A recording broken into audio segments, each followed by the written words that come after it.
आपने कहा कि हम 3,000 करोड़ रुपया इस पर खर्चा करेंगे जमीन पर, तो 3,000 करोड़ रुपया खर्चा क्यों करना है? जमीन कहाँ से आए? इसमें भी कोई घोटाला है क्या? बिहार सरकार अब तारीख फिक्स करे कि कब देश के यशस्वी प्रधानमंत्री जी आकर शोभन बाईपास में एम्स के निर्माण की शुरुआत कर सके। अभी मुंगेर में इन्होंने शिलान्यास किया और 15 एकड़ ही जमीन हैंडओवर किया। आप सुन लीजिए, ये तो एक अलगे कहानी वाले मुख्यमंत्री जी हो गए।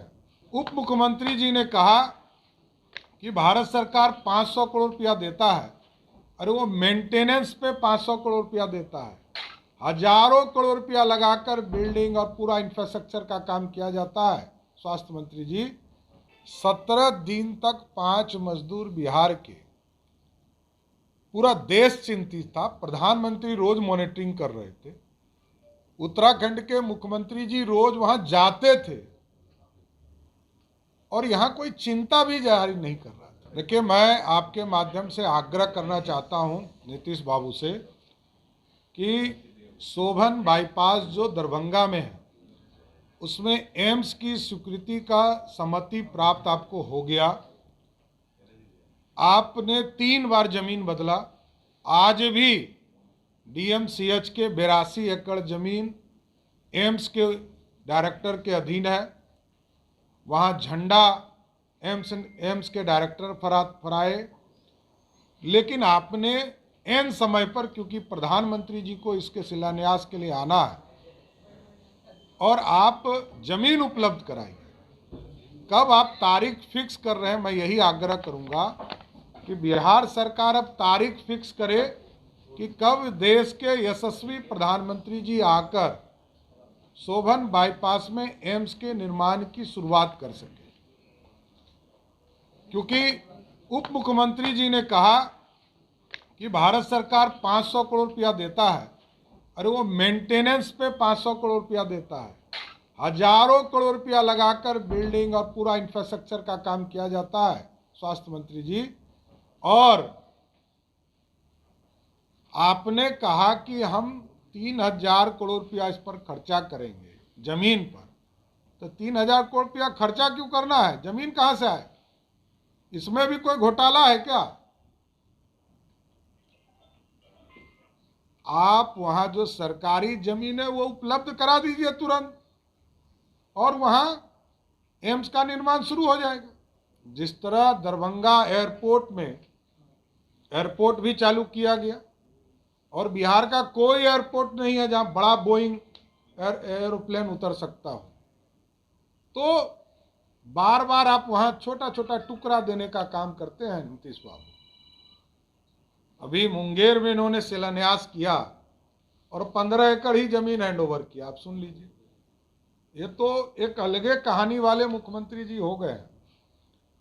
अरे भाई, काम तो कराइए, इंफ्रास्ट्रक्चर का काम तो बढ़ाइए। दरभंगा के बगल में झंझारपुर में पिछले 6 वर्षों से मेडिकल कॉलेज बन रहा है। अब कितना दिन टाइम लगेगा?